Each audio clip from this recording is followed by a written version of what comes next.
Chapter 12. The Nobleness of Oswald. The part about his nobleness only comes at the end, but you would not understand it unless you knew how it began. It began, like nearly everything about that time, with treasure-seeking. Of course, as soon as we had promised to consult my father about business matters, we all gave up wanting to go into business. I don't know how it is, but having to consult about a thing with grown-up people, even the bravest and the best, seems to make the thing not worth doing afterwards. We don't mind Albert's uncle chipping in sometimes when the thing's going on, but we are glad he never asked us to promise to consult him about anything.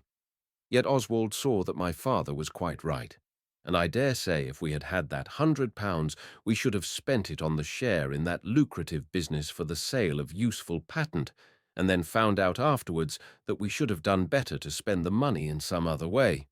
My father says so, and he ought to know. We had several ideas about that time, but having so little chink always stood in the way. This was the case with H.O.'s idea of setting up a coconut shy on this side of the heath, where there are none generally. We had no sticks or wooden balls, and the greengrocer said he could not book so many as 12 dozen coconuts without Mr. Bastable's written order. And as we did not wish to consult my father, it was decided to drop it. And when Alice dressed up Pincher in some of the doll's clothes, and we made up our minds to take him round with an organ as soon as we had taught him to dance, we were stopped at once by Dicky's remembering how he had once heard that an organ cost £700. Of course this was the big church kind, but even the ones on 3 legs can't be got for 1 and 7pence, which was all we had when we first thought of it. So we gave that up too. It was a wet day, I remember, and mutton hash for dinner, very tough with pale gravy with lumps in it. I think the others would have left a good deal on the sides of their plates, although they know better.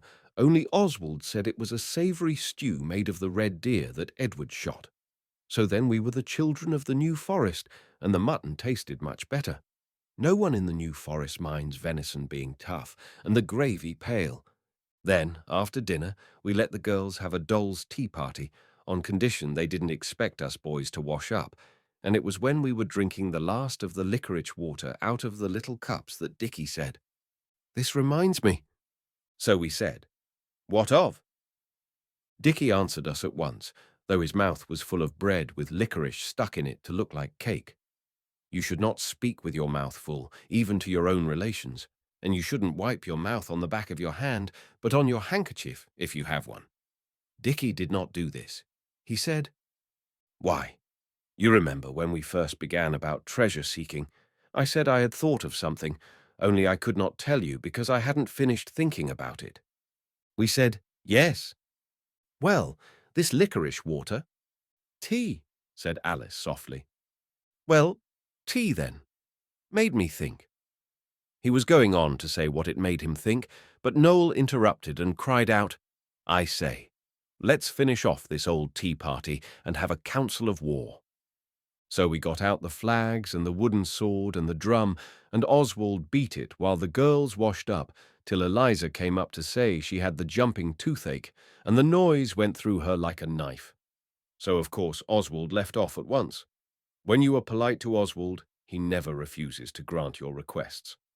When we were all dressed up, we sat down round the campfire, and Dicky began again. Everyone in the world wants money. Some people get it. The people who get it are the ones who see things. I have seen one thing. Dicky stopped and smoked the pipe of peace. It is the pipe we did bubbles with in the summer, and somehow it has not got broken yet. We put tea leaves in it for the pipe of peace, but the girls are not allowed to have any. It is not right to let girls smoke. They get to think too much of themselves if you let them do everything the same as men. Oswald said, "Out with it." I see that glass bottles only cost a penny. H.O., if you dare to snigger, I'll send you round selling old bottles, and you shan't have any sweets except out of the money you get for them, and the same with you, Noel. Noel wasn't sniggering, said Alice in a hurry. It is only his taking so much interest in what you were saying makes him look like that. Be quiet, H.O., and don't you make faces either. Do go on, Dicky dear. So Dicky went on. There must be hundreds of millions of bottles of medicine sold every year, because all the different medicines say thousands of cures daily, and if you only take that as 2,000, which it must be at least, it mounts up. And the people who sell them must make a great deal of money by them, because they are nearly always 2 shillings and ninepence the bottle, and 3 shillings and sixpence for one nearly double the size. Now the bottles, as I was saying, don't cost anything like that. It's the medicine costs the money, said Dora. Look how expensive jujubes are at the chemist's, and peppermints too. That's only because they're nice, Dickie explained. Nasty things are not so dear. Look what a lot of brimstone you get for a penny, and the same with alum. We would not put the nice kinds of chemists' things in our medicine.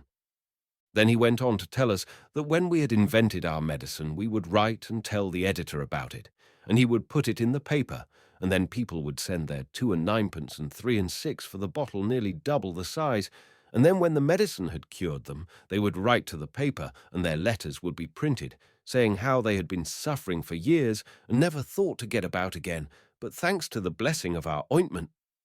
Dora interrupted and said, "Not ointment, it's so messy."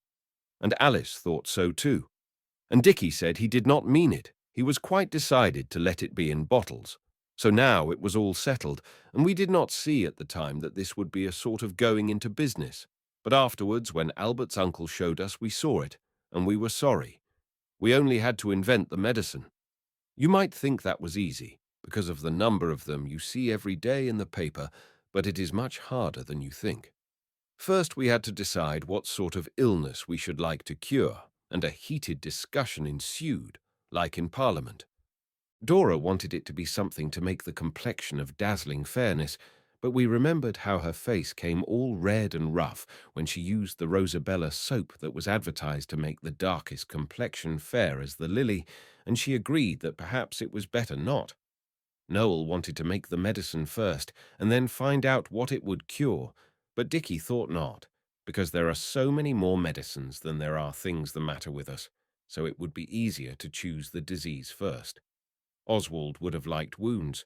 I still think it was a good idea, but Dickie said, "Who has wounds, especially now there aren't any wars?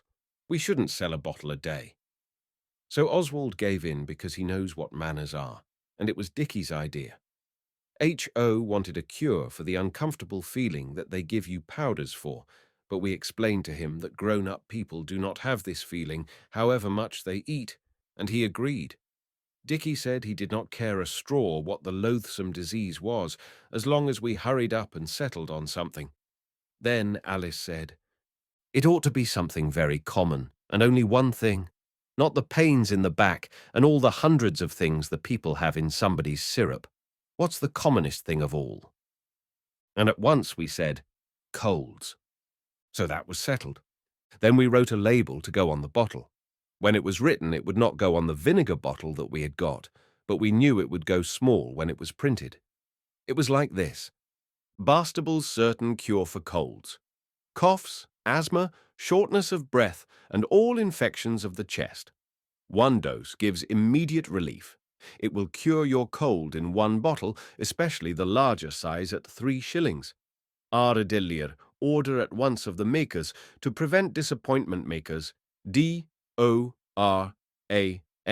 and H-O. Bastable, 150, Lewisham Road, S.E. A halfpenny for all bottles returned.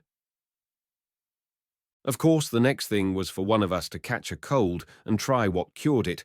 We all wanted to be the one, but it was Dickie's idea, and he said he was not going to be done out of it, so we let him. It was only fair. He left off his undershirt that very day, and next morning he stood in a draught in his nightgown for quite a long time, and we damped his day shirt with the nail brush before he put it on. But all was vain. They always tell you that these things will give you cold, but we found it was not so. So then we all went over to the park, and Dickie went right into the water with his boots on, and stood there as long as he could bear it, for it was rather cold, and we stood and cheered him on. He walked home in his wet clothes, which they say is a sure thing, but it was no go, though his boots were quite spoiled. And 3 days after Noel began to cough and sneeze. So then Dickie said it was not fair. "I can't help it," Noel said. "You should have caught it yourself. Then it wouldn't have come to me." And Alice said she had known all along. Noel oughtn't to have stood about on the bank cheering in the cold. Noel had to go to bed, and then we began to make the medicines. We were sorry he was out of it, but he had the fun of taking the things. We made a great many medicines. Alice made herb tea. She got sage and thyme and savory and marjoram and boiled them all up together with salt and water, but she would put parsley in too. Oswald is sure parsley is not a herb. It is only put on the cold meat, and you are not supposed to eat it. It kills parrots to eat parsley, I believe. I expect it was the parsley that disagreed so with Noel. The medicine did not seem to do the cough any good. Oswald got a pennyworth of a loom because it is so cheap, and some turpentine, which everyone knows is good for colds, and a little sugar and an aniseed ball. These were mixed in a bottle with water, but Eliza threw it away and said it was nasty rubbish, and I hadn't any money to get more things with. Dora made him some gruel, and he said it did his chest good. But of course that was no use, because you cannot put gruel in bottles and say it is medicine. It would not be honest, and besides, nobody would believe you. Dick mixed up lemon juice and sugar, and a little of the juice of the red flannel that Noel's throat was done up in. It comes out beautifully in hot water. Noel took this, and he liked it. Noel's own idea was licorice water, and we let him have it, but it is too plain and black to sell in bottles at the proper price. Noel liked H.O.'s medicine the best, which was silly of him, because it was only peppermints melted in hot water and a little cobalt to make it look blue. It was all right, because H.O.'s paint box is the French kind, with couleur non vénéneuse on it. This means you may suck your brushes if you want to, or even your paints if you are a very little boy. It was rather jolly while Noel had that cold. He had a fire in his bedroom, which opens out of Dicky's and Oswald's, and the girls used to read aloud to Noel all day. They will not read aloud to you when you are well. Father was away at Liverpool on business, and Albert's uncle was at Hastings. We were rather glad of this, because we wished to give all the medicines a fair trial, and grown-ups are but too fond of interfering, as if we should have given him anything poisonous. His cold went on. It was bad in his head, but it was not one of the kind when he has to have poultices and can't sit up in bed. But when it had been in his head nearly a week, Oswald happened to tumble over Alice on the stairs. When we got up, she was crying. "Don't cry, silly," said Oswald. "You know I didn't hurt you." I was very sorry if I had hurt her, but you ought not to sit on the stairs in the dark and let other people tumble over you. You ought to remember how beastly it is for them if they do hurt you. "Oh, it's not that, Oswald," Alice said. "Don't be a pig. I am so miserable. Do be kind to me." So Oswald thumped her on the back and told her to shut up. "It's about Noel," she said. "I'm sure he's very ill, and playing about with medicines is all very well, but I know he's ill, and Eliza won't send for the doctor. She says it's only a cold, and I know the doctor's bills are awful. I heard Father telling Aunt Emily so in the summer. But he is ill, and perhaps he'll die or something." Then she began to cry again. Oswald thumped her again, because he knows how a good brother ought to behave, and said, "Cheer up." If we had been in a book, Oswald would have embraced his little sister tenderly and mingled his tears with hers. Then Oswald said, "Why not write to Father?" And she cried more and said, "I've lost the paper with the address. H.O. had it to draw on the back of, and I can't find it now. I've looked everywhere. I'll tell you what I'm going to do. No, I won't. But I'm going out. Don't tell the others." And I say, "Oswald, do pretend I'm in if Eliza asks. Promise, Dot." "Tell me what you're going to do," I said. But she said no, and there was a good reason why not. So I said I wouldn't promise if it came to that. Of course I meant to all right. But it did seem mean of her not to tell me. So Alice went out by the side door while Eliza was setting tea, and she was a long time gone. She was not in to tea. When Eliza asked Oswald where she was, he said he did not know, but perhaps she was tidying her corner drawer. Girls often do this, and it takes a long time. Noel coughed a good bit after tea and asked for Alice. Oswald told him she was doing something and it was a secret. Oswald did not tell any lies even to save his sister. When Alice came back, she was very quiet, but she whispered to Oswald that it was all right. When it was rather late, Eliza said she was going out to post a letter. This always takes her an hour because she will go to the post office across the heath instead of the pillar box, because once a boy dropped fusees in our pillar box and burnt the letters. It was not any of us. Eliza told us about it. And when there was a knock at the door a long time after, we thought it was Eliza come back and that she had forgotten the back door key. We made H.O. go down to open the door because it is his place to run about. His legs are younger than ours.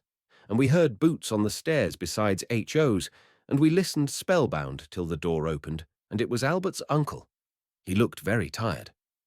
"I am glad you've come," Oswald said. "Alice began to think Noel—" Alice stopped me, and her face was very red. Her nose was shiny too, with having cried so much before tea. She said, "I only said I thought Noel ought to have the doctor. Don't you think he ought?" She got hold of Albert's uncle and held on to him. "Let's have a look at you, young man," said Albert's uncle, and he sat down on the edge of the bed. It is a rather shaky bed. The bar that keeps it steady underneath got broken when we were playing burglars last winter. It was our crowbar.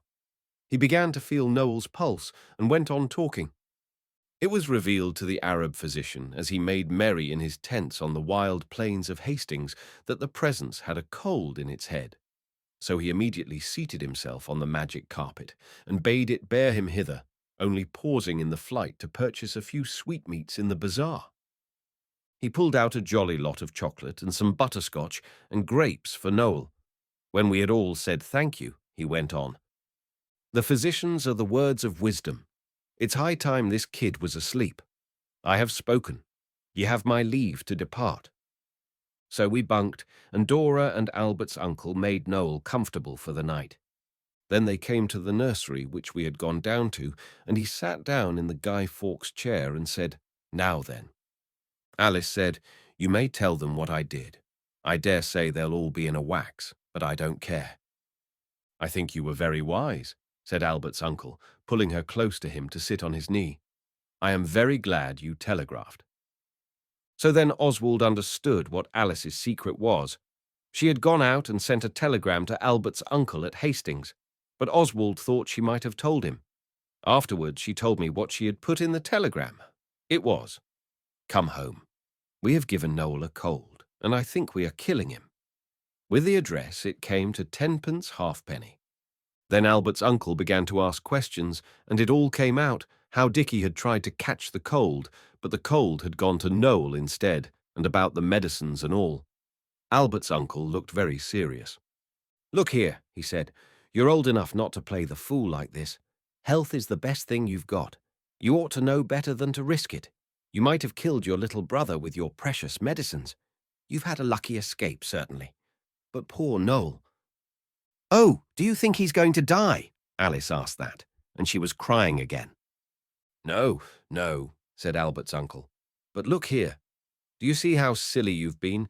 And I thought you promised your father—" And then he gave us a long talking to. He can make you feel most awfully small. At last he stopped, and we said we were very sorry, and he said, "You know I promised to take you all to the pantomime." So we said, "Yes," and knew but too well that now he wasn't going to. Then he went on. "Well, I will take you if you like, or I will take Noel to the sea for a week to cure his cold. Which is it to be?" Of course he knew we should say, "Take Noel," and we did. But Dickie told me afterwards he thought it was hard on H.O. Albert's uncle stayed till Eliza came in, and then he said good night in a way that showed us that all was forgiven and forgotten. And we went to bed. It must have been the middle of the night when Oswald woke up suddenly, and there was Alice with her teeth chattering, shaking him to wake him. "Oh, Oswald," she said, "I am so unhappy. Suppose I should die in the night." Oswald told her to go to bed and not gas, but she said, "I must tell you. I wish I'd told Albert's uncle. I'm a thief, and if I die tonight, I know where thieves go to." So Oswald saw it was no good, and he sat up in bed and said, "Go ahead." So Alice stood shivering and said, "I hadn't enough money for the telegram, so I took the bad 6 pence out of the exchequer, and I paid for it with that, and the 5 pence I had. And I wouldn't tell you, because if you'd stopped me doing it, I couldn't have borne it, And if you'd helped me, you'd have been a thief too. Oh, what shall I do?" Oswald thought a minute, and then he said, "You'd better have told me, but I think it will be all right if we pay it back. Go to bed. Cross with you? No, stupid. Only another time you'd better not keep secrets." So she kissed Oswald, and he let her, and she went back to bed. The next day, Albert's uncle took Noel away before Oswald had time to persuade Alice that we ought to tell him about the sixpence. Alice was very unhappy, but not so much as in the night. You can be very miserable in the night if you have done anything wrong and you happen to be awake. I know this for a fact. None of us had any money except Eliza, and she wouldn't give us any unless we said what for, and of course we could not do that because of the honour of the family. And Oswald was anxious to get the sixpence to give to the telegraph people, because he feared that the badness of that sixpence might have been found out, and that the police might come for Alice at any moment. I don't think I ever had such an unhappy day. Of course we could have written to Albert's uncle, but it would have taken a long time, and every moment of delay added to Alice's danger. We thought and thought, but we couldn't think of any way to get that sixpence. It seems a small sum, but you see Alice's liberty depended on it. It was quite late in the afternoon when I met Mrs. Leslie on the parade. She had a brown fur coat and a lot of yellow flowers in her hands. She stopped to speak to me and asked me how the poet was. I told her he had a cold, and I wondered whether she would lend me sixpence if I asked her, but I could not make up my mind how to begin to say it. It is a hard thing to say, much harder than you would think. She talked to me for a bit, and then she suddenly got into a cab and said, "I'd no idea it was so late," and told the man where to go. And just as she started, she shoved the yellow flowers through the window and said, "For the sick poet with my love," and was driven off. Gentle reader, I will not conceal from you what Oswald did. He knew all about not disgracing the family, and he did not like doing what I am going to say, and they were really Noel's flowers, only he could not have sent them to Hastings, and Oswald knew he would say yes if Oswald asked him. Oswald sacrificed his family pride because of his little sister's danger. I do not say he was a noble boy. I just tell you what he did, and you can decide for yourself about the nobleness. He put on his oldest clothes. They're much older than any you would think he had if you saw him when he was tidy, and he took those yellow chrysanthemums and he walked with them to Greenwich Station and waited for the trains bringing people from London. He sold those flowers in penny bunches and got 10pence. Then he went to the telegraph office at Lewisham and said to the lady there, "A little girl gave you a bad sixpence yesterday. Here are 6 good pennies." The lady said she had not noticed it, and never mind, but Oswald knew that honesty is the best policy, and he refused to take back the pennies. So at last she said she should put them in the plate on Sunday. She is a very nice lady. I like the way she does her hair. Then Oswald went home to Alice and told her, and she hugged him and said he was a dear, good, kind boy, and he said, "Oh, it's all right." We bought peppermint bullseyes with the 4pence I had over, and the others wanted to know where we got the money, but we would not tell. Only afterwards, when Noel came home, we told him, because they were his flowers, and he said it was quite right. He made some poetry about it. I only remember one bit of it. The noble youth of high degree consents to play a menial part, all for his sister Alice's sake, who was so dear to his faithful heart. But Oswald himself has never bragged about it. We got no treasure out of this, unless you count the peppermint bullseyes. Chapter 13. The Robber and the Burglar. A day or two after Noel came back from Hastings, there was snow. It was jolly, and we cleared it off the path. A man to do it is 6pence at least, and you should always save when you can. A penny saved is a penny earned. And then we thought it would be nice to clear it off the top of the portico, where it lies so thick, and the edges as if they had been cut with a knife. And just as we had got out of the landing window onto the portico, the water rates came up the path with his book that he tears the thing out of that says how much you have got to pay, and the little ink bottle hung on to his buttonhole in case you should pay him. Father says the water rates is a sensible man, and knows it is always well to be prepared for whatever happens, however unlikely.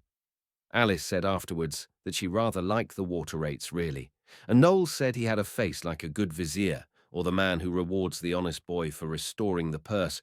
But we did not think about these things at the time, and as the water rates came up the steps, we shoveled down a great square slab of snow like an avalanche, and it fell right on his head.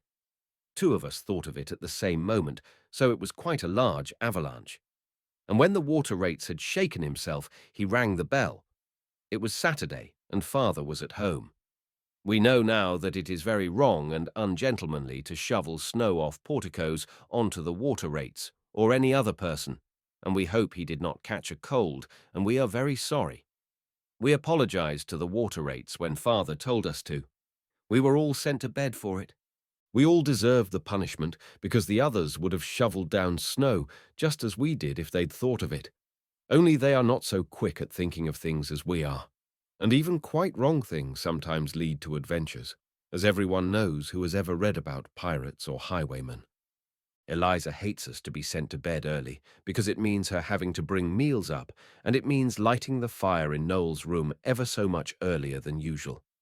He had to have a fire because he still had a bit of a cold, but this particular day we got Eliza into a good temper by giving her a horrid brooch with pretending amethysts in it that an aunt once gave to Alice, so Eliza brought up an extra scuttle of coals, and when the greengrocer came with the potatoes, he's always late on Saturdays, she got some chestnuts from him. So that when we heard father go out after his dinner, there was a jolly fire in Noel's room, and we were able to go in and be Red Indians in blankets most comfortably. Eliza had gone out. She says she gets things cheaper on Saturday nights. She has a great friend who sells fish at a shop, and he is very generous and lets her have herrings for less than half the natural price. So we were all alone in the house. Pincher was out with Eliza, and we talked about robbers. And Dora thought it would be a dreadful trade, but Dickie said, "I think it would be very interesting. And you would only rob rich people, and be very generous to the poor and needy, like Claude Duval." Dora said, "It is wrong to be a robber." "Yes," said Alice, "you would never know a happy hour. Think of trying to sleep with the stolen jewels under your bed and remembering all the quantities of policemen and detectives that there are in the world." "There are ways of being robbers that are not wrong," said Noel. "If you can rob a robber, it is a right act." "But you can't," said Dora. "He is too clever, and besides, it's wrong anyway." "Yes, you can, and it isn't. And murdering him with boiling oil is a right act too, so there," said Noel. "What about Ali Baba, now then?" And we felt it was a score for Noel. "What would you do if there was a robber?" said Alice. H.O. said he would kill him with boiling oil, but Alice explained that she meant a real robber, now, this minute, in the house. Oswald and Dickie did not say, but Noel said he thought it would only be fair to ask the robber quite politely and quietly to go away, and then if he didn't, you could deal with him. Now, what I am going to tell you is a very strange and wonderful thing, and I hope you will be able to believe it. I should not, if a boy told me, unless I knew him to be a man of honor, and perhaps not then, unless he gave his sacred word. But it is true, all the same, and it only shows that the days of romance and daring deeds are not yet at an end. Alice was just asking Noel how he would deal with the robber who wouldn't go if he was asked politely and quietly, when we heard a noise downstairs. Quite a plain noise, not the kind of noise you fancy you hear. It was like somebody moving a chair. We held our breath and listened, and then came another noise, like someone poking a fire. Now, you remember there was no one to poke a fire or move a chair downstairs, because Eliza and father were both out. They could not have come in without our hearing them, because the front door is as hard to shut as the back one, and whichever you go in by, you have to give a slam that you can hear all down the street. H.O. and Alice and Dora caught hold of each other's blankets and looked at Dickie and Oswald, and everyone was quite pale. And Noel whispered, "It's ghosts! I know it is." And then we listened again, but there was no more noise. Presently Dora said in a whisper, "Whatever shall we do? Oh, whatever shall we do? What shall we do?" And she kept on saying it till we had to tell her to shut up. Oh, reader, have you ever been playing Red Indians in blankets round a bedroom fire in a house where you thought there was no one but you? and then suddenly heard a noise like a chair and a fire being poked downstairs. Unless you have, you will not be able to imagine at all what it feels like. It was not like in books. Our hair did not stand on end at all, and we never said hissed once, but our feet got very cold, though we were in blankets by the fire, and the insides of Oswald's hands got warm and wet, and his nose was cold like a dog's, and his ears were burning hot. The girls said afterwards that they shivered with terror, and their teeth chattered, but we did not see or hear this at the time. "Shall we open the window and call police?" said Dora. And then Oswald suddenly thought of something, and he breathed more freely, and he said, "I know it's not ghosts, and I don't believe it's robbers. I expect it's a stray cat got in when the coals came this morning, and she's been hiding in the cellar, and now she's moving about. Let's go down and see." The girls wouldn't, of course, but I could see that they breathed more freely too. But Dickie said, "All right, I will if you will." H.O. said, "Do you think it's really a cat?"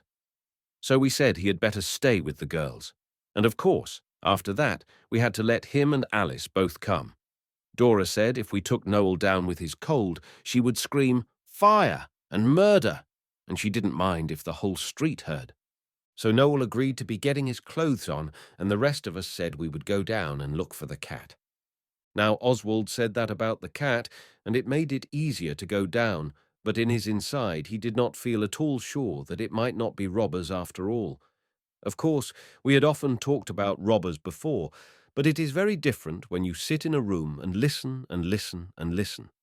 And Oswald felt somehow that it would be easier to go down and see what it was than to wait and listen and wait and wait and listen and wait, and then perhaps to hear it, whatever it was, come creeping slowly up the stairs as softly as it could with its boots off and the stairs creaking, towards the room where we were with the door open in case of Eliza coming back suddenly, and all dark on the landings. And then it would have been just as bad, and it would have lasted longer, and you would have known you were a coward besides. Dickie says he felt all these same things. Many people would say we were young heroes to go down as we did. So I have tried to explain, because no young hero wishes to have more credit than he deserves.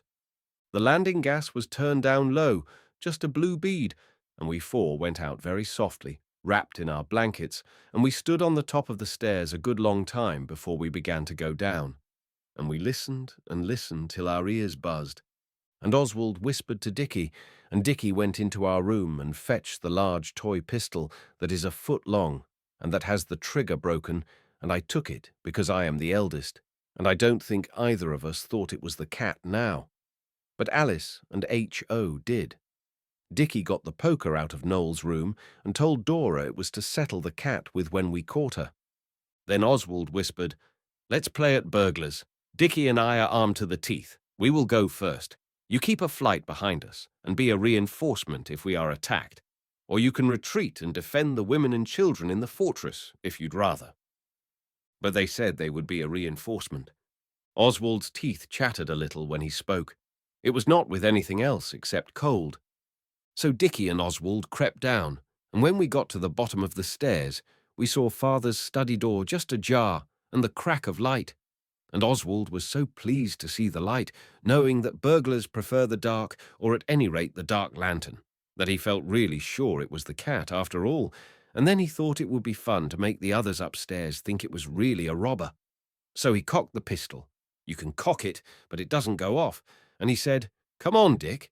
And he rushed at the study door and burst into the room, crying, "Surrender! You are discovered! Surrender, or I fire! Throw up your hands!" And, as he finished saying it, he saw before him, standing on the study hearthrug, a real robber. There was no mistake about it. Oswald was sure it was a robber, because it had a screwdriver in its hands, and was standing near the cupboard door that H.O. broke the lock off, and there were gimlets and screws and things on the floor. There is nothing in that cupboard but old ledgers and magazines and the tool chest, but of course a robber could not know that beforehand. When Oswald saw that there really was a robber, and that he was so heavily armed with the screwdriver, he did not feel comfortable, but he kept the pistol pointed at the robber, and, you will hardly believe it, but it is true. The robber threw down the screwdriver, clattering on the other tools, and he did throw up his hands and said, "I surrender. Don't shoot me. How many of you are there?" So Dickie said, "You are outnumbered. Are you armed?" And the robber said, "No, not in the least." And Oswald said, still pointing the pistol and feeling very strong and brave, and as if he was in a book, "Turn out your pockets." The robber did, and while he turned them out, we looked at him. He was of the middle height and clad in a black frock coat and grey trousers. His boots were a little gone at the sides, and his shirt cuffs were a bit frayed, but otherwise he was of gentlemanly demeanour. He had a thin, wrinkled face, with big, light eyes that sparkled, and then looked soft, very queerly, and a short beard. In his youth it must have been of a fair golden colour, but now it was tinged with grey. Oswald was sorry for him, especially when he saw that one of his pockets had a large hole in it, and that he had nothing in his pockets but letters and string, and 3 boxes of matches, and a pipe, and a handkerchief, and a thin tobacco pouch, and 2 pennies. We made him put all the things on the table, and then he said, "Well, you've caught me. What are you going to do with me? Police?" Alice and H.O. had come down to be reinforcements when they heard a shout, and when Alice saw that it was a real robber and that he had surrendered, she clapped her hands and said, "Bravo, boys!" And so did H.O. And now she said, "If he gives his word of honour not to escape, I shouldn't call the police. It seems a pity. Wait till father comes home." The robber agreed to this and gave his word of honour and asked if he might put on a pipe, and we said yes. And he sat in father's armchair and warmed his boots, which steamed, and I sent H.O. and Alice to put on some clothes and tell the others and bring down Dickie's and my knickerbockers and the rest of the chestnuts. And they all came, and we sat round the fire, and it was jolly. The robber was very friendly and talked to us a great deal. "I wasn't always in this low way of business," he said, when Noel said something about the things he had turned out of his pockets. "It's a great come-down to a man like me, but if I must be caught, it's something to be caught by brave young heroes like you. My stars! How you did bolt into the room, surrender, and up with your hands. You might have been born and bred to the thief-catching."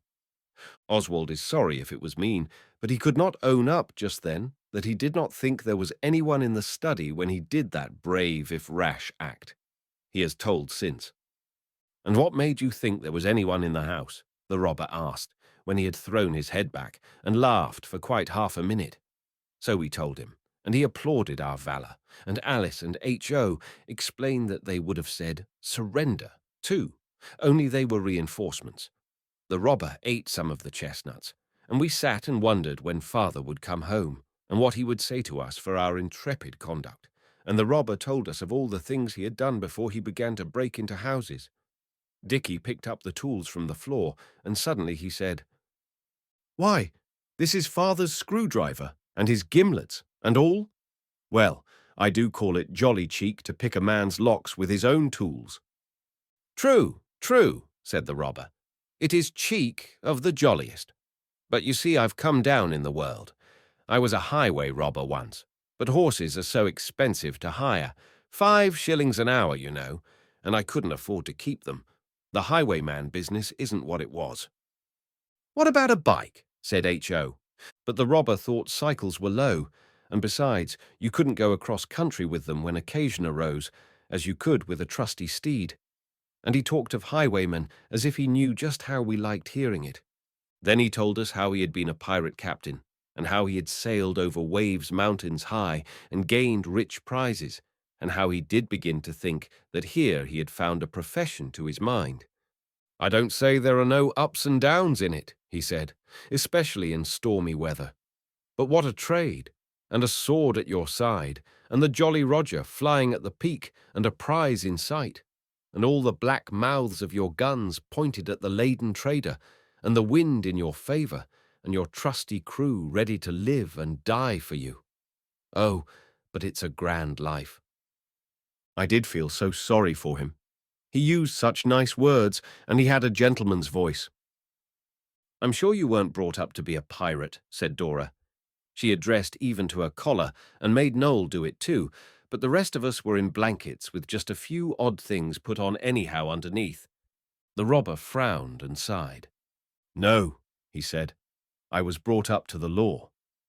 I was at Balliol, bless your hearts, and that's true anyway." He sighed again and looked hard at the fire. "That was my father's college," H.O. was beginning, but Dickie said, "Why did you leave off being a pirate?" "A pirate?" he said, as if he had not been thinking of such things. "Oh, yes.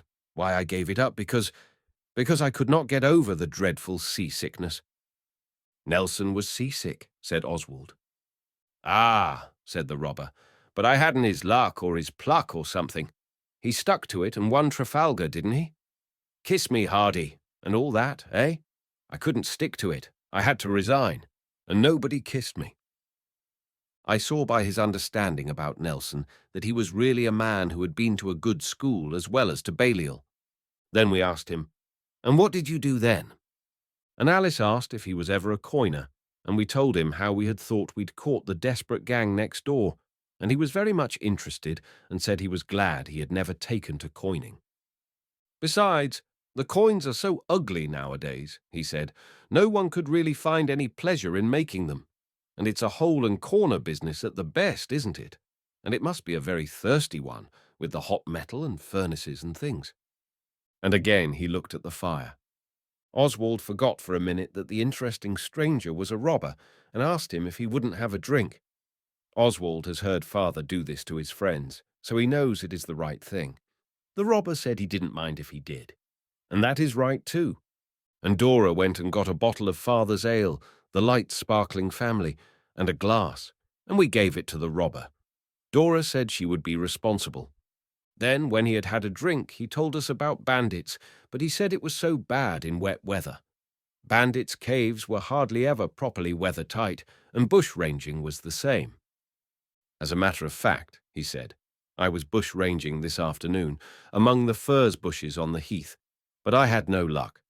I stopped the Lord Mayor in his gilt coach, with all his footmen in plush and gold lace, smart as cockatoos. But it was no go. The Lord Mayor hadn't a stiver in his pockets. One of the footmen had 6 new pennies. The Lord Mayor always pays his servants' wages in new pennies. I spent 4pence of that in bread and cheese. That on the table's the 2pence. Ah, it's a poor trade." And then he filled his pipe again. We had turned out the gas so that father should have a jolly good surprise when he did come home, and we sat and talked as pleasant as could be. I never liked a new man better than I liked that robber, and I felt so sorry for him. He told us he had been a war correspondent and an editor in happier days, as well as a horse stealer and a colonel of dragoons. And quite suddenly, just as we were telling him about Lord Tottenham and our being highwaymen ourselves, he put up his hand and said, "Shish," and we were quiet and listened. There was a scraping noise. It came from downstairs. "They're filing something," whispered the robber. "Here, shut up, give me that pistol, and the poker. There is a burglar now, and no mistake." "It's only a toy one, and it won't go off," I said, "but you can cock it." Then we heard a snap. "There goes the window bar," said the robber softly. "Jove, what an adventure! You kids stay here, I'll tackle it." But Dickie and I said we should come. So he let us go as far as the bottom of the kitchen stairs, and we took the tongs and shovel with us. There was a light in the kitchen, a very little light. It is curious we never thought, any of us, that this might be a plant of our robber's to get away. We never thought of doubting his word of honor. And we were right. That noble robber dashed the kitchen door open and rushed in with the big toy pistol in one hand and the poker in the other, shouting out just like Oswald had done. "Surrender! You are discovered! Surrender, or I'll fire! Throw up your hands!" And Dickie and I rattled the tongs and shovel so that he might know there were more of us, all bristling with weapons. And we heard a husky voice in the kitchen saying, "All right, Governor, stow that scent sprinkler. I'll give in. Blowed if I ain't pretty well sick of the job anyway." Then we went in. Our robber was standing in the grandest manner, with his legs very wide apart, and the pistol pointing at the cowering burglar. The burglar was a large man who did not mean to have a beard, I think, but he had got some of one, and a red comforter, and a fur cap, and his face was red, and his voice was thick. How different from our own robber. The burglar had a dark lantern, and he was standing by the plate basket. When we had lit the gas, we all thought he was very like what a burglar ought to be. He did not look as if he could ever have been a pirate or a highwayman, or anything really dashing or noble, and he scowled and shuffled his feet and said, "Well, go on. Why don't you fetch the police?" "Upon my word, I don't know," said our robber, rubbing his chin. "Oswald, why don't we fetch the police?" It is not every robber that I would stand Christian names from, I can tell you, but just then I didn't think of that. I just said, "Do you mean I'm to fetch one?" Our robber looked at the burglar and said nothing. Then the burglar began to speak very fast and to look different ways with his hard, shiny little eyes. "Looky here, governor," he said. "I was stony broke, so help me, I was. And blessed if I've nicked a ha'porth of your little lot. You know yourself there ain't much to tempt a bloke." He shook the plate basket as if he was angry with it, and the yellowy spoons and forks rattled. "I was just a-looking through this 'ere bank holiday show when you come. Let me off, sir. Come now, I've got kids of me own at home. Strike me if I ain't, same as yours. I've got a nipper just about his size, and what'll come of them if I'm lagged? I ain't been in it long, sir, and I ain't handy at it." "No," said our robber, "you certainly are not." Alice and the others had come down by now to see what was happening. Alice told me afterwards they thought it really was the cat this time. "No, I ain't Andy, as you say, sir, and if you let me off this once, I'll chuck the whole blooming biz. Rake my civvy, I will. Don't be hard on a cove, mister. Think of the missus and the kids. I've got one just the cut of little Missy there, bless her pretty hurt." "Your family certainly fits your circumstances very nicely," said our robber. Then Alice said, "Oh, do let him go. If he's got a little girl like me, whatever will she do? Suppose it was father." "I don't think he's got a little girl like you, my dear," said our robber, "and I think he'll be safer under lock and key." "You ask your father to let me go, miss," said the burglar. "He won't have the art to refuse you." "If I do," said Alice, "will you promise never to come back?"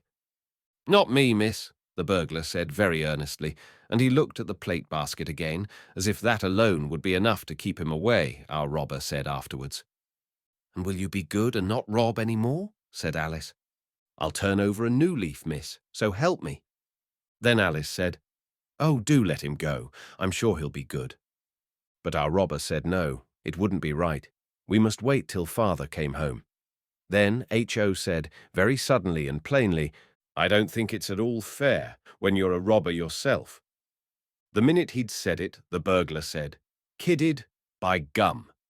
And then our robber made a step towards him to catch hold of him, and before you had time to think, "Hello," the burglar knocked the pistol up with one hand and knocked our robber down with the other, and was off out of the window like a shot, though Oswald and Dickie did try to stop him by holding on to his legs. And that burglar had the cheek to put his head in at the window and say, "I'll give your love to the kids and the missus," and he was off like winking, and there were Alice and Dora trying to pick up our robber and asking him whether he was hurt and where. He wasn't hurt at all, except a lump at the back of his head, and he got up and we dusted the kitchen floor off him. Eliza is a dirty girl. Then he said, "Let's put up the shutters. It never rains, but it pours. Now you've had 2 burglars, I dare say you'll have 20. So we put up the shutters, which Eliza has strict orders to do before she goes out, only she never does.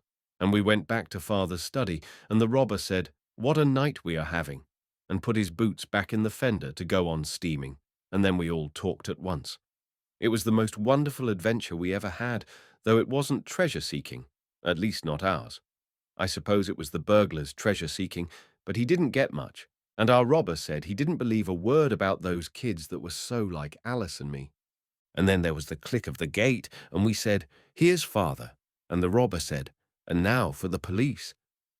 Then we all jumped up. We did like him so much, and it seemed so unfair that he should be sent to prison and the horrid, lumping, big burglar not. And Alice said, "Oh, no, run. Dickie will let you out at the back door. Oh, do go. Go now."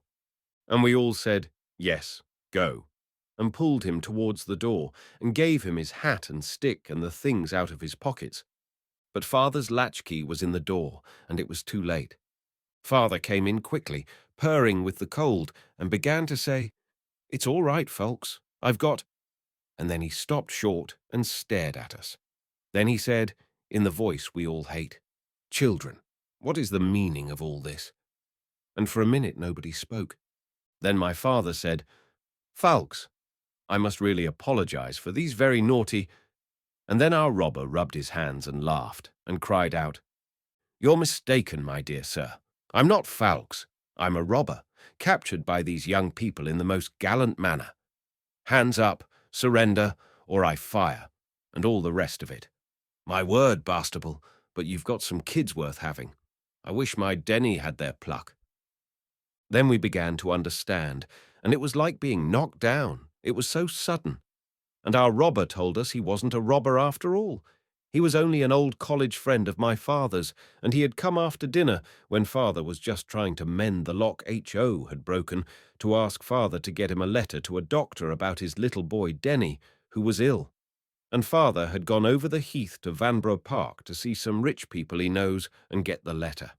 And he had left Mr. Ffoulkes to wait till he came back, because it was important to know at once whether Father could get the letter, and if he couldn't, Mr. Ffoulkes would have had to try someone else directly.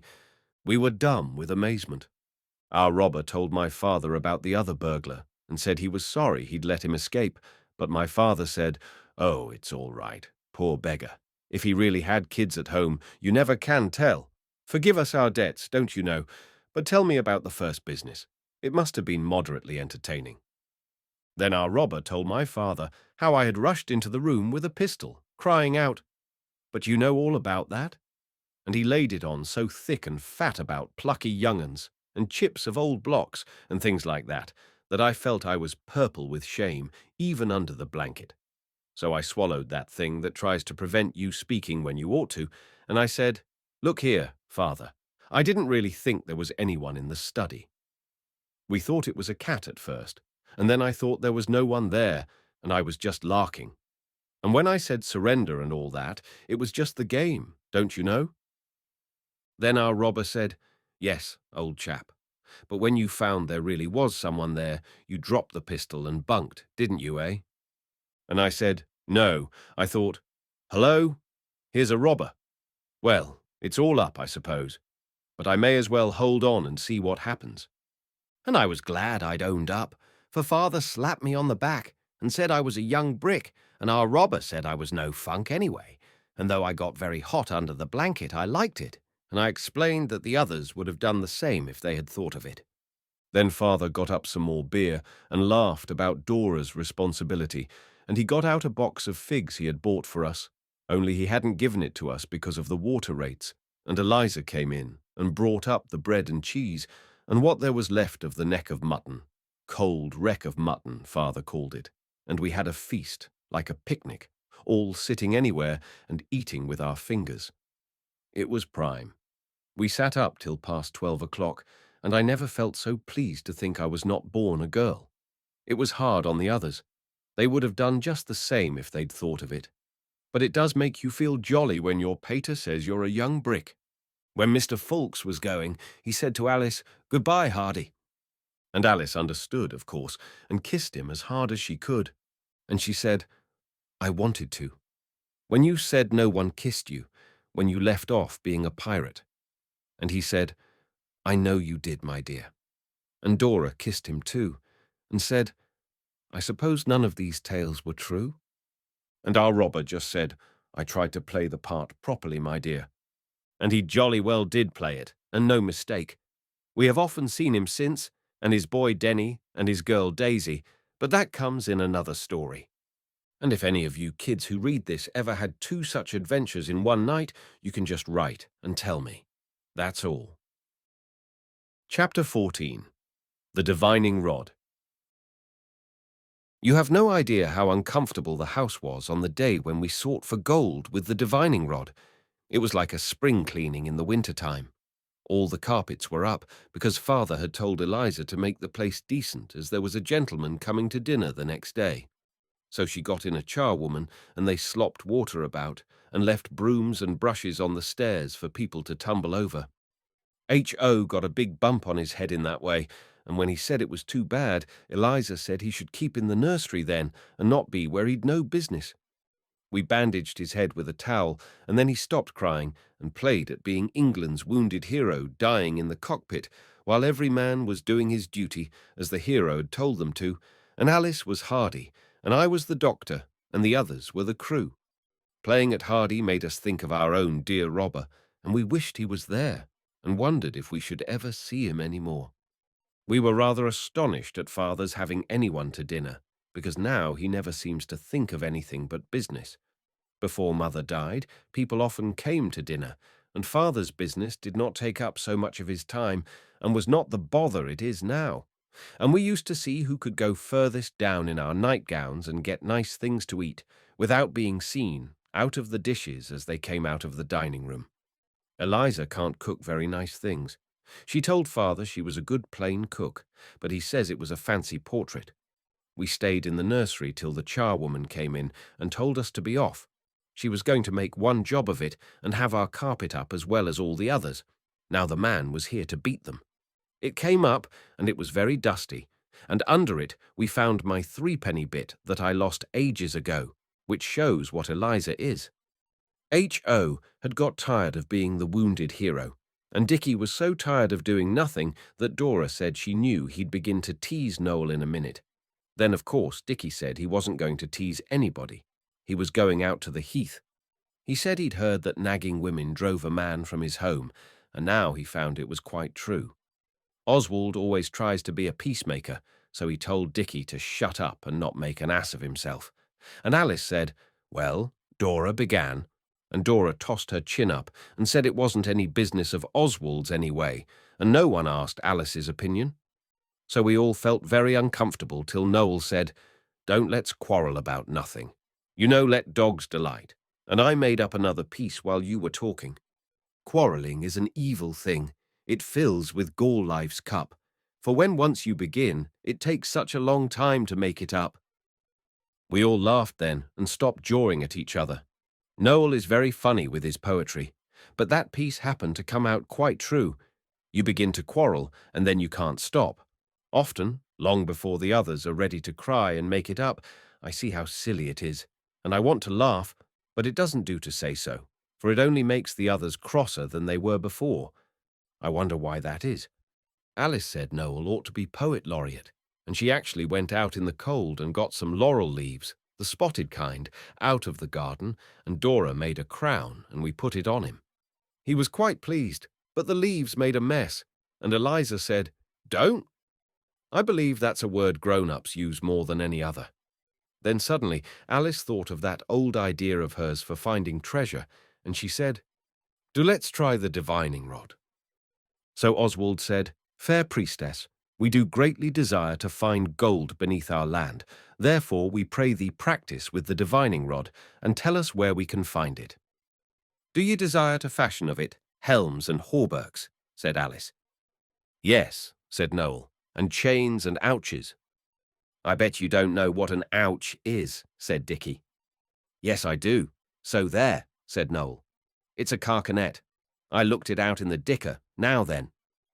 We asked him what a carcanet was, but he wouldn't say. "And we want to make fair goblets of the gold," said Oswald. "Yes, to drink coconut milk out of," said H.O. "And we desire to build fair palaces of it," said Dickie. "And to buy things," said Dora. "A great many things. New Sunday frocks and hats and kid gloves and—" She would have gone on for ever so long, only we reminded her that we hadn't found the gold yet. By this, Alice had put on the nursery tablecloth, which is green, and tied the old blue and yellow antimacassar over her head, and she said, "If your intentions are correct, fear nothing and follow me." And she went down into the hall. We all followed, chanting, "Heroes." It is a gloomy thing the girls learnt at the high school, and we always use it when we want a priestly chant. Alice stopped short by the hat stand, and held up her hands as well as she could for the tablecloth, and said, "Now, great altar of the golden idol, yield me the divining rod, that I may use it for the good of the suffering people." The umbrella stand was the altar of the golden idol, and it yielded her the old-school umbrella. She carried it between her palms. "Now," she said, "I shall sing the magic chant. You mustn't say anything, but just follow wherever I go, like follow my leader, you know, and when there is gold underneath the magic rod, will twist in the hand of the priestess like a live thing that seeks to be free. Then you will dig, and the golden treasure will be revealed. H. Oh, if you make that clatter with your boots, they'll come and tell us not to. Now, come on, all of you." So she went upstairs and down and into every room. We followed her on tiptoe, and Alice sang as she went. What she sang is not out of a book. Noel made it up while she was dressing up for the priestess. "Ashen rod cold, that here I hold, teach me where to find the gold." When we came to where Eliza was, she said, "Get along with you." But Dora said it was only a game, and we wouldn't touch anything, and our boots were quite clean, and Eliza might as well let us. So she did. It was all right for the priestess, but it was a little dull for the rest of us, because she wouldn't let us sing too. So we said we'd had enough of it, and if she couldn't find the gold, we'd leave off and play something else. The priestess said, "All right, wait a minute," and went on singing. Then we all followed her back into the nursery, where the carpet was up and the boards smelt of soft soap. Then she said, "It moves, it moves." Once more the choral hymn. So we sang "Heroes" again, and in the middle the umbrella dropped from her hands. "The magic rod has spoken," said Alice. "Dig here, and that with courage and dispatch." We didn't quite see how to dig, but we all began to scratch on the floor with our hands, but the priestess said, "Don't be so silly. It's the place where they come to do the gas. The board's loose. Dig and you value your lives, for ere sundown the dragon who guards this spoil will return in his fiery fury and make you his unresisting prey." So we dug. That is, we got the loose board up. And Alice threw up her arms and cried, "See the rich treasure, the gold in thick layers, with silver and diamonds stuck in it." "Like currants in cake," said H.O. "It's a lovely treasure," said Dickie, yawning. "Let's come back and carry it away another day." But Alice was kneeling by the hole. "Let me feast my eyes on the golden splendor," she said, "hidden these long centuries from the human eye. Behold how the magic rod has led us to treasures more. Oswald, don't push so, more bright than ever, monarch. I say, there is something down there, really. I saw it shine." We thought she was kidding, but when she began to try to get into the hole, which was much too small, we saw she meant it, so I said, "Let's have a squint." And I looked, but I couldn't see anything, even when I lay down on my stomach. The others lay down on their stomachs too, and tried to see, all but Noel, who stood and looked at us, and said we were the great serpents come down to drink at the magic pool. He wanted to be the knight and slay the great serpents with his good sword. He even drew the umbrella ready, but Alice said, "All right, we will in a minute, but now I'm sure I saw it. Do get a match, Noel. There's a dear." "What did you see?" asked Noel, beginning to go for the matches very slowly. "Something bright, away in the corner, under the board against the beam." "Perhaps it was a rat's eye," Noel said, "or a snake's, and we did not put our heads quite so close to the hole till he came back with the matches. Then I struck a match, and Alice cried, 'There it is!' And there it was, and it was a half-sovereign, partly dusty and partly bright. We think perhaps a mouse, disturbed by the carpets being taken up, may have brushed the dust of years from part of the half-sovereign with his tail. We can't imagine how it came there. Only Dora thinks she remembers once, when H.O. was very little. Mother gave him some money to hold, and he dropped it, and it rolled all over the floor. So we think perhaps this was part of it. We were very glad. H.O. wanted to go out at once and buy a mask he had seen for 4pence. It had been a shilling mask, but now it was going very cheap because Guy Fawkes's day was over, and it was a little cracked at the top. But Dora said, "I don't know that it's our money. Let's wait and ask father." But H.O. did not care about waiting, and I felt for him. Dora is rather like grown-ups in that way. She does not seem to understand that when you want a thing, you do want it, and that you don't wish to wait even a minute. So we went and asked Albert next door's uncle. He was pegging away at one of the rotten novels he has to write to make his living, but he said we weren't interrupting him at all. My hero's folly has involved him in a difficulty, he said. It is his own fault. I will leave him to meditate on the incredible fatuity, the hare-brained recklessness which have brought him to this pass. It will be a lesson to him. I, meantime, will give myself unreservedly to the pleasures of your conversation. That's one thing I like Albert's uncle for. He always talks like a book, and yet you can always understand what he means. I think he's more like us, inside of his mind, than most grown-up people are. He can pretend beautifully. I never met anyone else so good at it, except our robber, and we began it with him. But it was Albert's uncle who first taught us how to make people talk like books when you're playing things, and he made us learn to tell a story straight from the beginning, not starting in the middle like most people do. So now Oswald remembered what he had been told, as he generally does, and began at the beginning, but when he came to where Alice said she was the priestess, Albert's uncle said, "Let the priestess herself set forth the tale in fitting speech." So Alice said, "O high priest of the great idol, the humblest of thy slaves took the school umbrella for a divining rod and sang the song of what's its name?" "Invocation, perhaps," said Albert's uncle. "Yes, and then I went about and about, and the others got tired, so the divining rod fell on a certain spot, and I said, 'Dig,' and we dug. It was where the loose board is for the gas men, and then there, really and truly, was a half-sovereign lying under the boards, and here it is." Albert's uncle took it and looked at it. "The great high priest will bite it to see if it's good," he said, and he did. "I congratulate you," he went on. "You are indeed among those favored by the immortals. First, you find half-crowns in the garden, and now this. The high priest advises you to tell your father and ask if you may keep it. My hero has become penitent but impatient. I must pull him out of this scrape. Ye have my leave to depart." Of course we know from Kipling that that means you'd better bunk and be sharp about it. So we came away. I do like Albert's uncle. I shall be like that when I'm a man.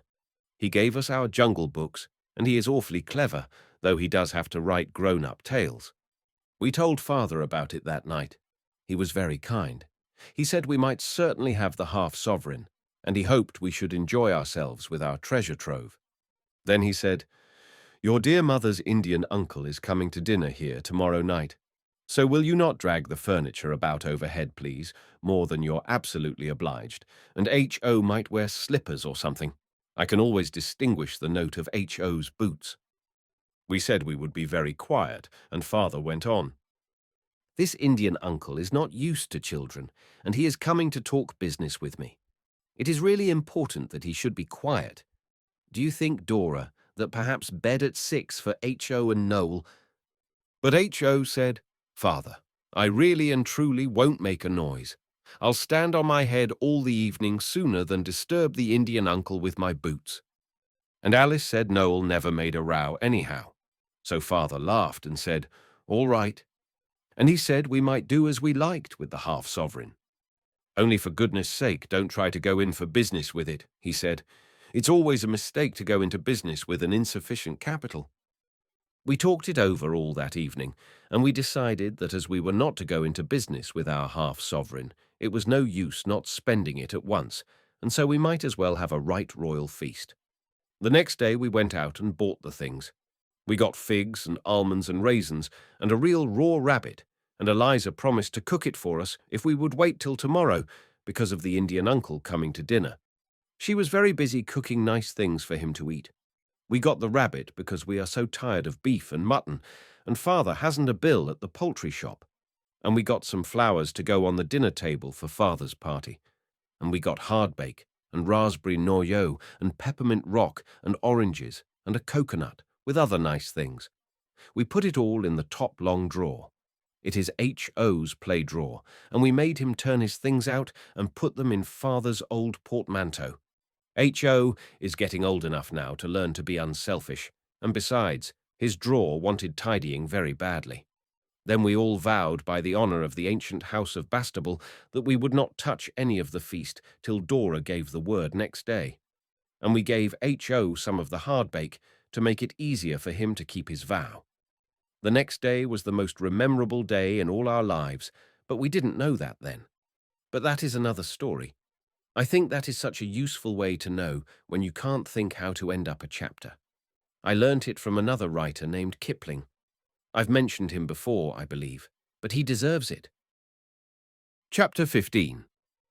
Lo, the poor Indian!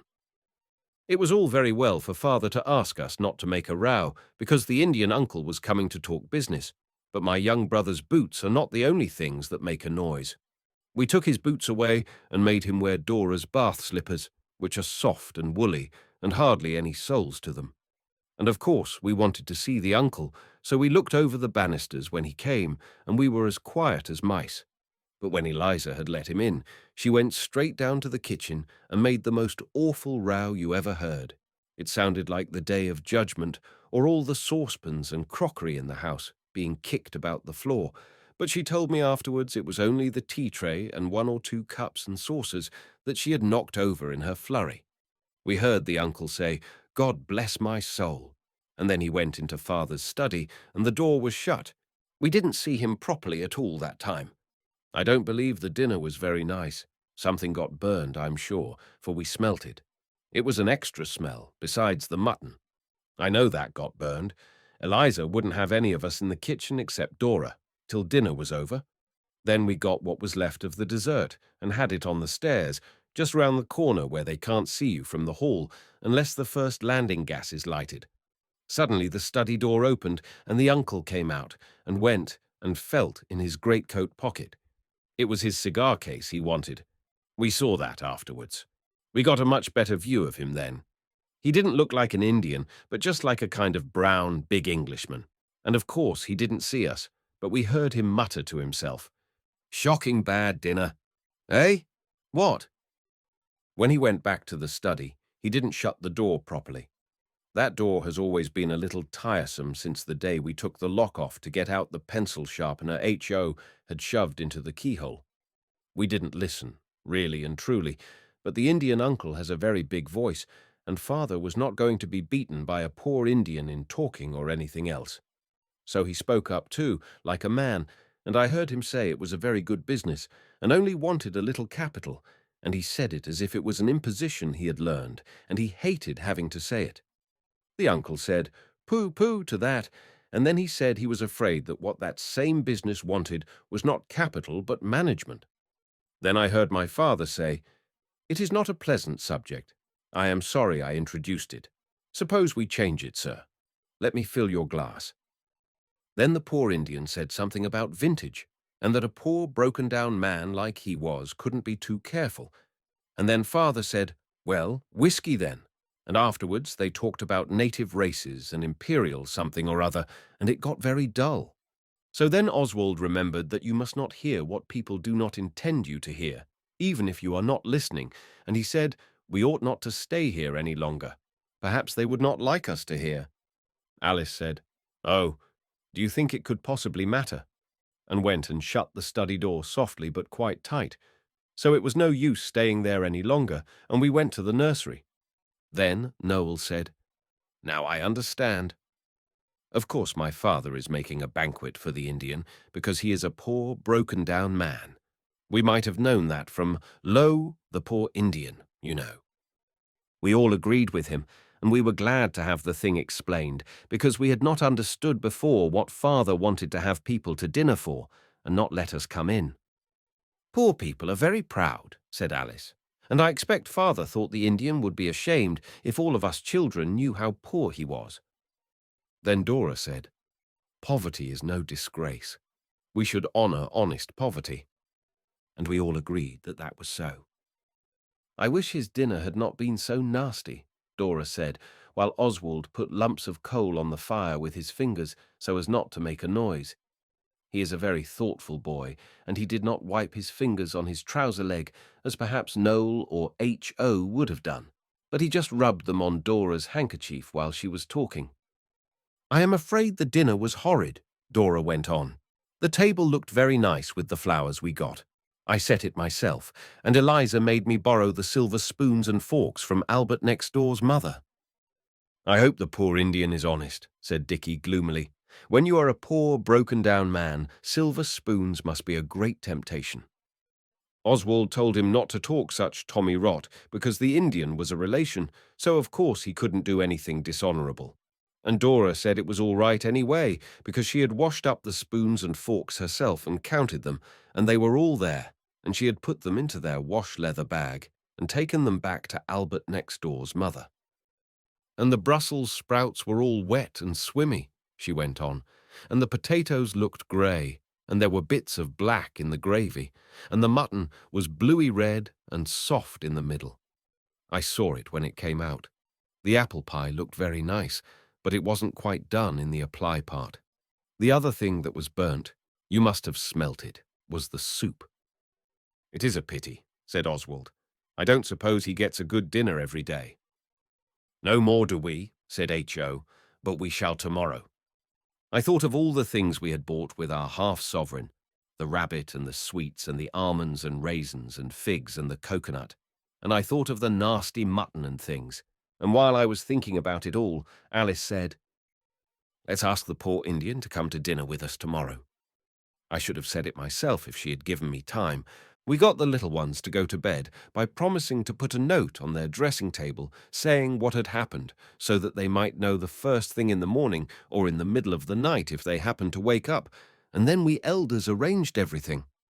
I waited by the back door, and when the uncle was beginning to go, Dickie was to drop a marble down between the banisters for a signal so that I could run round and meet the uncle as he came out. This seems like deceit, but if you are a thoughtful and considerate boy, you will understand that we could not go down and say to the uncle in the hall under Father's eye, Father has given you a beastly nasty dinner, but if you will come to dinner with us tomorrow, we will show you our idea of good things to eat. You will see, if you think it over, that this would not have been at all polite to Father. So when the uncle left, Father saw him to the door and let him out, and then went back to the study, looking very sad, Dora says. As the poor Indian came down our steps, he saw me there at the gate. I did not mind his being poor, and I said, Good evening, uncle, just as politely as though he had been about to ascend into one of the gilded chariots of the rich and affluent, instead of having to walk to the station 1/4 of a mile in the mud unless he had the money for a tram fare. Good evening, uncle. I said it again, for he stood staring at me. I don't suppose he was used to politeness from boys. Some boys are anything but, especially to the aged poor. So I said, Good evening, uncle, yet once again. Then he said, Time you were in bed, young man. Eh? What? Then I saw I must speak plainly with him, man to man. So I did. I said, You've been dining with my father, and we couldn't help hearing you say the dinner was shocking. So we thought, as you're an Indian, perhaps you're very poor. I didn't like to tell him we had heard the dreadful truth from his own lips, so I went on, Because of Lowe, the poor Indian, you know, and you can't get a good dinner every day, and we are very sorry if you're poor. And won't you come and have dinner with us tomorrow? With us children, I mean. It's a very, very good dinner, rabbit and hardbake and coconut, and you needn't mind us knowing you're poor, because we know honourable poverty is no disgrace, and— I could have gone on much longer, but he interrupted me to say, Upon my word, and what's your name, eh? Oswald Bastable, I said, and I do hope you people who are reading this story have not guessed before that I was Oswald all the time. Oswald Bastable, eh? Bless my soul, said the poor Indian.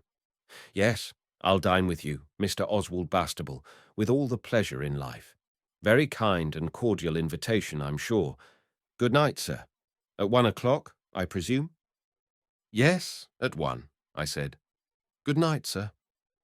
Then I went in and told the others, and we wrote a paper and put it on the boys' dressing table, and it said, The poor Indian is coming at 1.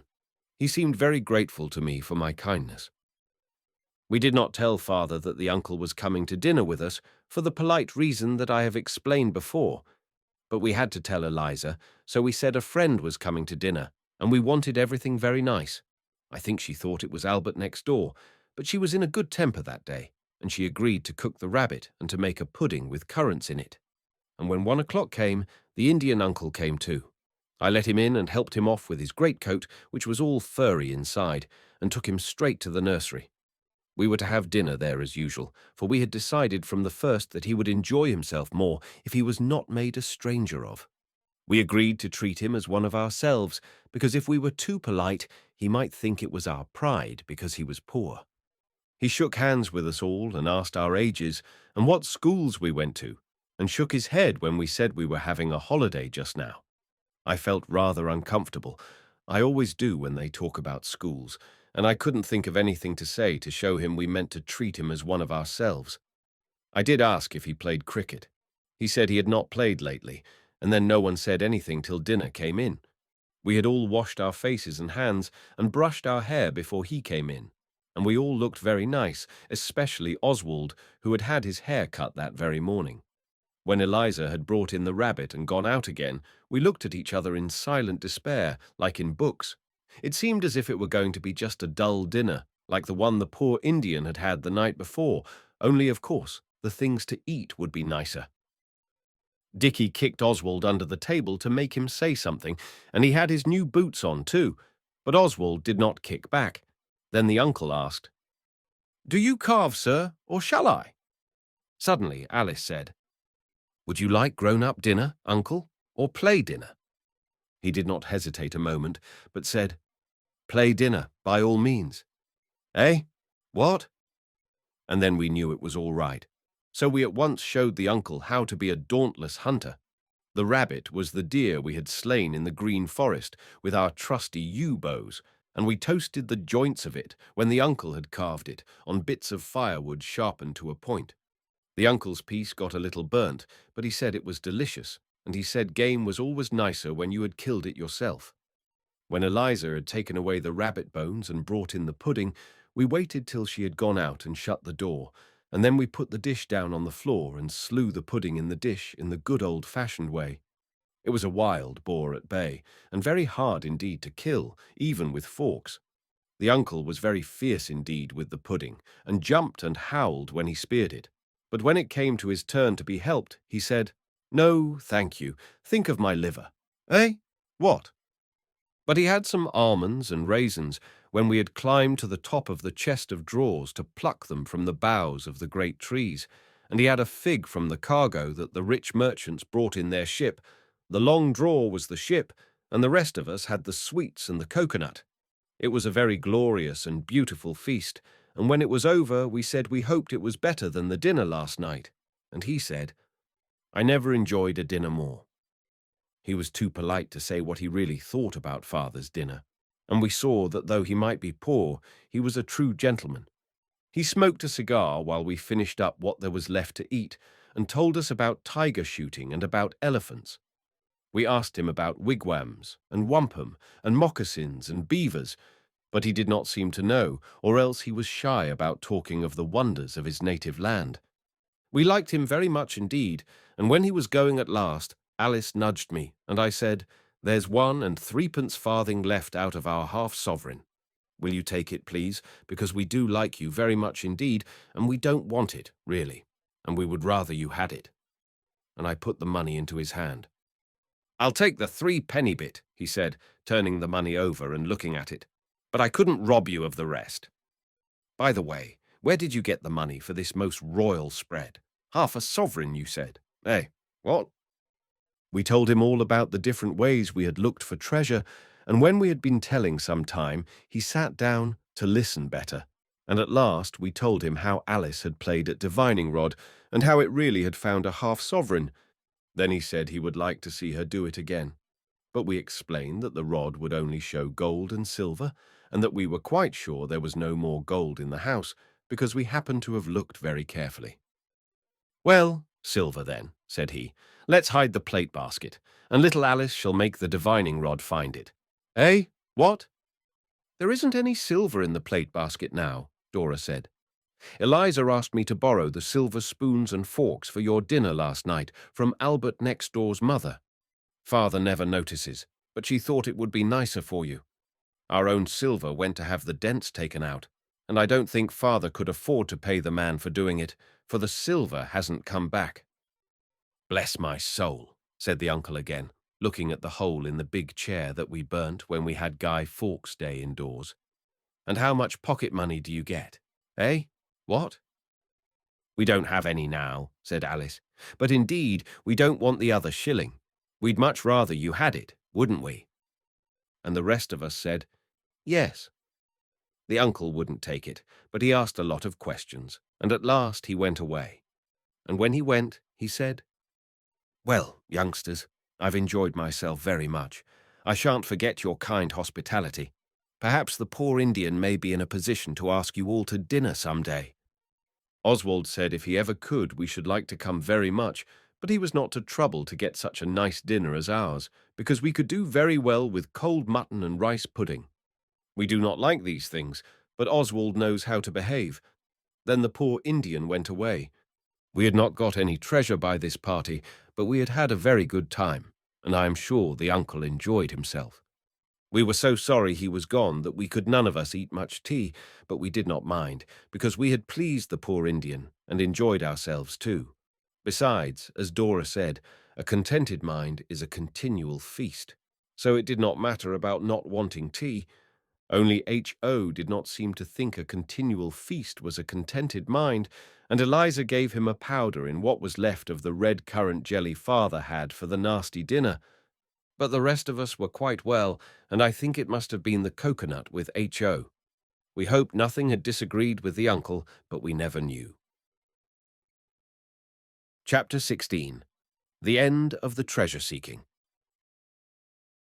Now it is coming near the end of our treasure-seeking, and the end was so wonderful that now nothing is like it used to be. It is like as if our fortunes had been in an earthquake, and after those, you know, everything comes out wrong way up. The day after the uncle speared the pudding with us opened in gloom and sadness. But you never know. It was destined to be a day when things happened. Yet no sign of this appeared in the early morning. Then all was misery and upsetness. None of us felt quite well. I don't know why. And Father had one of his awful colds, so Dora persuaded him not to go to London, but to stay cosy and warm in the study, and she made him some gruel. She makes it better than Eliza does. Eliza's gruel is all little lumps, and when you suck them it is dry oatmeal inside. We kept as quiet as we could, and I made H.O. do some lessons like the G.B. had advised us to. But it was very dull. There are some days when you seem to have got to the end of all the things that could ever possibly happen to you, and you feel you will spend all the rest of your life doing dull things just the same way. Days like this are generally wet days, but as I said, you never know. Then Dickie said if things went on like this, he should run away to sea, and Alice said she thought it would be rather nice to go into a convent.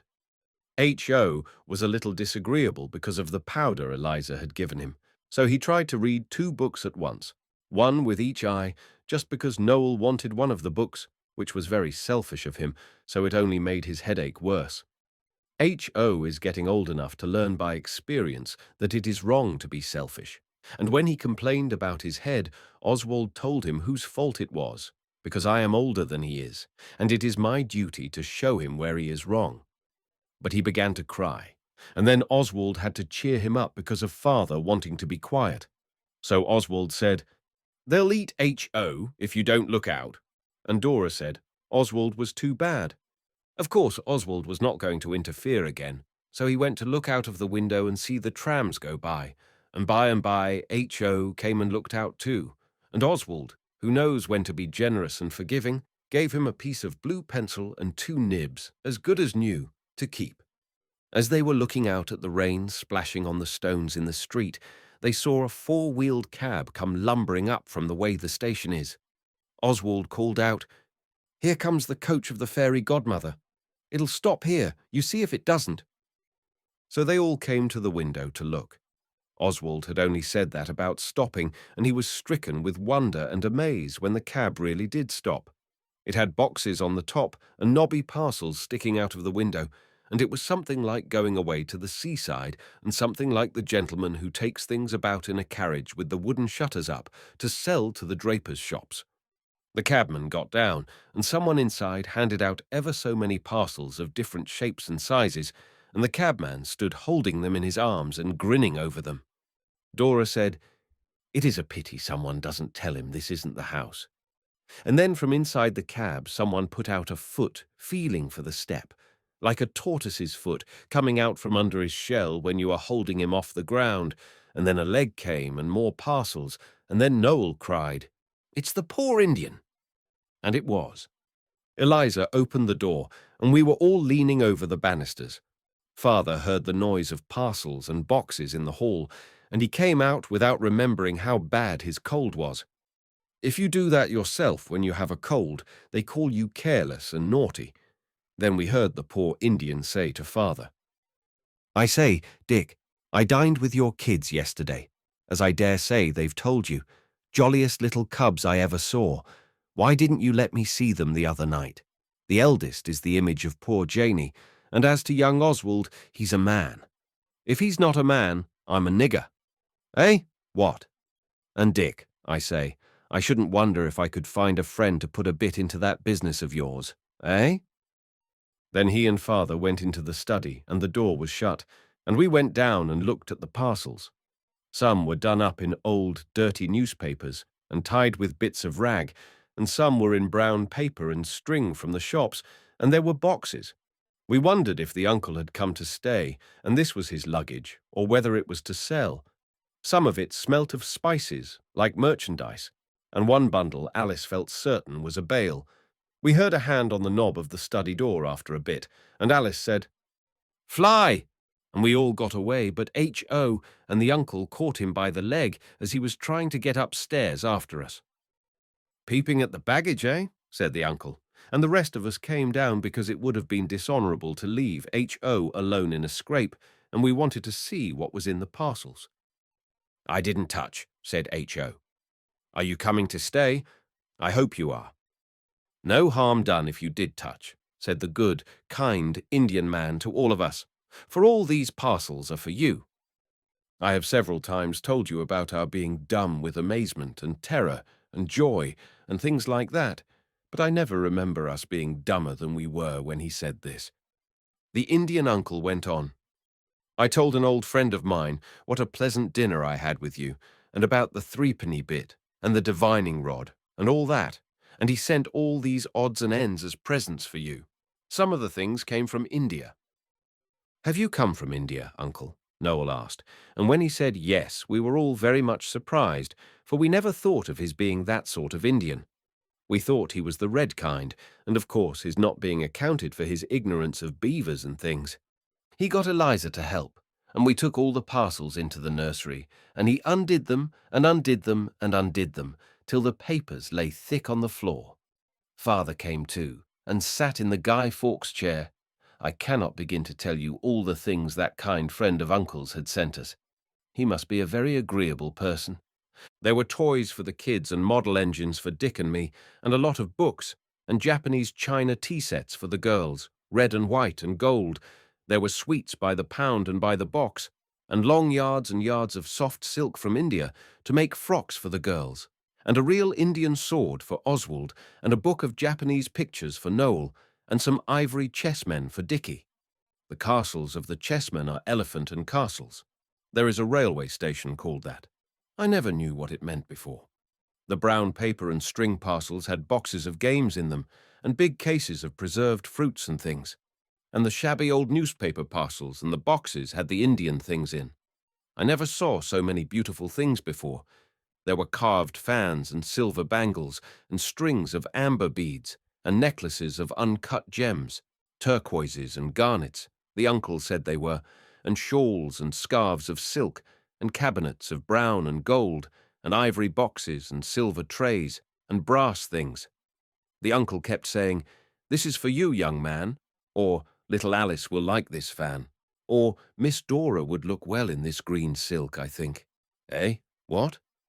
And Father looked on as if it was a dream, till the uncle suddenly gave him an ivory paper knife and a box of cigars, and said, My old friend sent you these, Dick.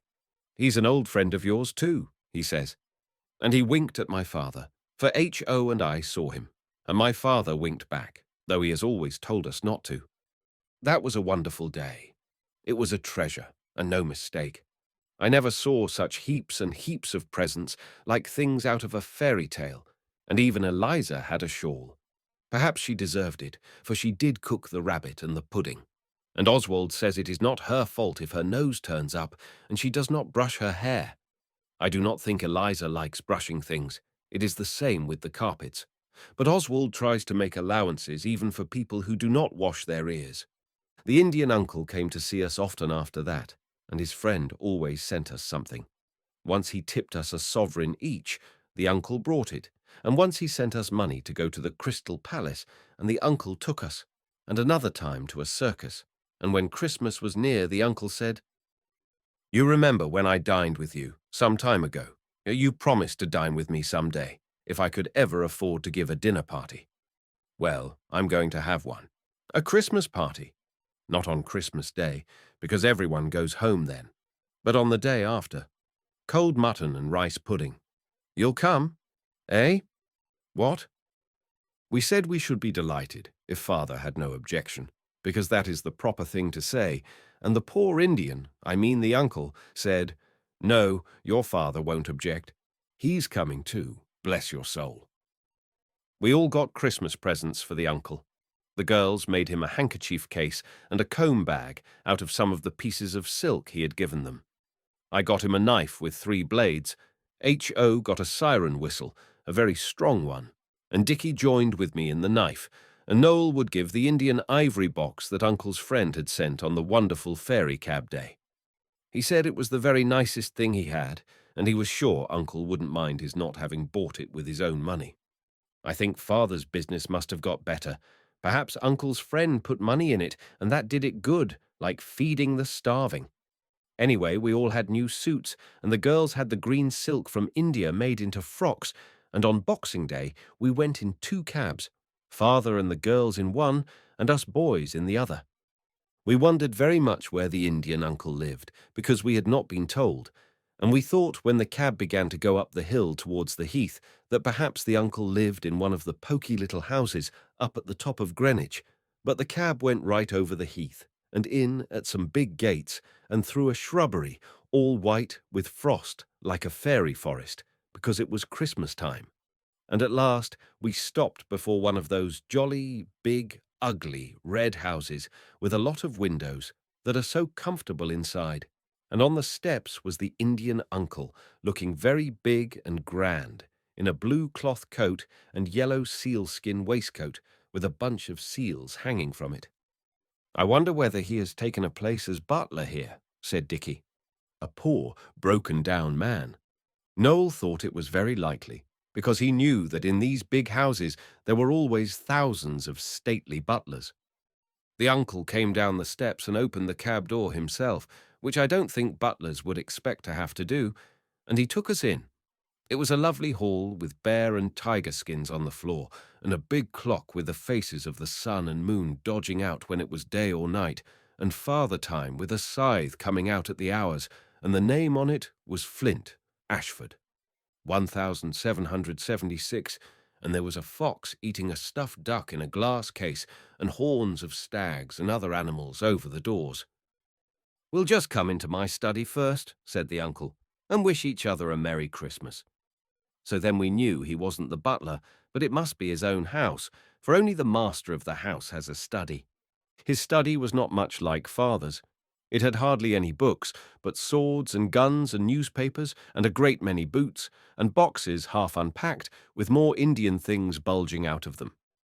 We gave him our presents, and he was awfully pleased. Then he gave us his Christmas presents. You must be tired of hearing about presents, but I must remark that all the uncle's presents were watches. There was a watch for each of us, with our names engraved inside, all silver except H.O.'s, and that was a Waterbury. To match his boots, the uncle said. I don't know what he meant. Then the uncle looked at father, and father said, "You tell them, sir." So the uncle coughed and stood up and made a speech. He said, Ladies and gentlemen, we are met together to discuss an important subject which has for some weeks engrossed the attention of the honourable member opposite and myself. I said, "Here, here," and Alice whispered, "What happened to the guinea pig?" Of course you know the answer to that. The uncle went on, "I am going to live in this house, and as it's rather big for me, your father has agreed that he and you shall come and live with me. And so, if you're agreeable, we're all going to live here together, and please God, it'll be a happy home for us all." Eh? What? He blew his nose and kissed us all round. As it was Christmas, I did not mind, though I am much too old for it on other dates. Then he said, "Thank you all very much for your presents, but I've got a present here I value more than anything else I have." I thought it was not quite polite of him to say so, till I saw that what he valued so much was a threepenny bit on his watch chain, and, of course, I saw it must be the one we had given him. He said, "You children gave me that when you thought I was the poor Indian, and I'll keep it as long as I live. And I've asked some friends to help us to be jolly, for this is our housewarming." Eh? What? Then he shook father by the hand, and they blew their noses. And then father said, "Your uncle has been most kind, most." But uncle interrupted by saying, "Now, Dick, no nonsense." Then H.O. said, "Then you're not poor at all," as if he were very disappointed. The uncle replied, "I have enough for my simple wants, thank you, H.O., and your father's business will provide him with enough for yours." Hey, what? Then we all went down and looked at the fox thoroughly, and made the uncle take the glass off so that we could see it all round, and then the uncle took us all over the house, which is the most comfortable one I have ever been in. There is a beautiful portrait of mother in father's sitting room. The uncle must be very rich indeed. This ending is like what happens in Dickens's books, but I think it was much jollier to happen like a book, and it shows what a nice man the uncle is, the way he did it all. Think how flat it would have been if the uncle had said, when we first offered him the 1 and 3 farthing, "Oh, I don't want your dirty 1 and 3 I'm very rich indeed." Instead of which he saved up the news of his wealth till Christmas, and then told us all in one glorious burst. Besides, I can't help it if it is like Dickens, because it happens this way. Real life is often something like books. Presently, when we had seen the house, we were taken into the drawing-room, and there was Mrs. Leslie, who gave us the shillings and wished us good hunting, and Lord Tottenham, and Albert next door's uncle, and Albert next door, and his mother. I'm not very fond of her. And best of all, our own robber and his 2 kids, and our robber had a new suit on. The uncle told us he had asked the people who had been kind to us, and Noel said, "Where is my noble editor that I wrote the poetry to?" The uncle said he had not had the courage to ask a strange editor to dinner, but Lord Tottenham was an old friend of uncle's, and he had introduced uncle to Mrs. Leslie, and that was how he had the pride and pleasure of welcoming her to our housewarming, and he made her a bow like you see on a Christmas card. Then Alice asked, "What about Mr. Rosenbaum? He was kind. It would have been a pleasant surprise for him." But everybody laughed, and uncle said, "Your father has paid him the sovereign he lent you. I don't think he could have borne another pleasant surprise." And I said there was the butcher, and he was really kind, but they only laughed, and father said you could not ask all your business friends to a private dinner. Then it was dinner time, and we thought of uncle's talk about cold mutton and rice. But it was a beautiful dinner, and I never saw such a dessert. We had ours on plates to take away into another sitting room, which was much jollier than sitting round the table with the grown-ups. But the robbers' kids stayed with their father. They were very shy and frightened, and said hardly anything, but looked all about with very bright eyes. H.O. thought they were like white mice, but afterwards we got to know them very well, and in the end they were not so mousy. And there is a good deal of interesting stuff to tell about them, but I shall put all that in another book, for there is no room for it in this one. We played desert islands all the afternoon and drank uncle's health in ginger wine. It was H.O. that upset his over Alice's green silk dress, and she never even rode him. Brothers ought not to have favourites, and Oswald would never be so mean as to have a favourite sister, or, if he had, wild horses should not make him tell who it was. And now we are to go on living in the big house on the heath, and it is very jolly. Mrs. Leslie often comes to see us, and our own robber and Albert next door's uncle. The Indian uncle likes him because he has been in India too and is brown, but our uncle does not like Albert next door. He says he is a muff, and I am to go to rugby, and so are Noel and H.O., and perhaps to Balliol afterwards. Balliol is my father's college. It has 2 separate coats of arms, which many other colleges are not allowed.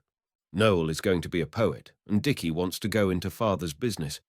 The uncle is a real good old sort, and just think, we should never have found him if we hadn't made up our minds to be treasure seekers.